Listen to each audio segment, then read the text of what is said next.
Buat kamu yang nomor HP-nya hilang secara tiba-tiba, jangan panik. Kamu bisa ikuti cara ini.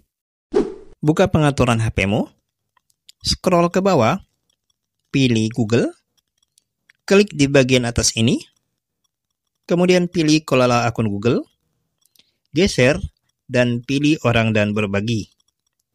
Nah, di sini ada kontak, klik aja.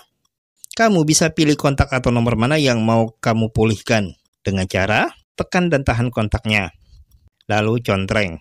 Jika mau pilih semua, bisa klik yang di atas ini, dan pilih semua. Setelah tercontreng, klik titik 3 ini, kemudian pilih export.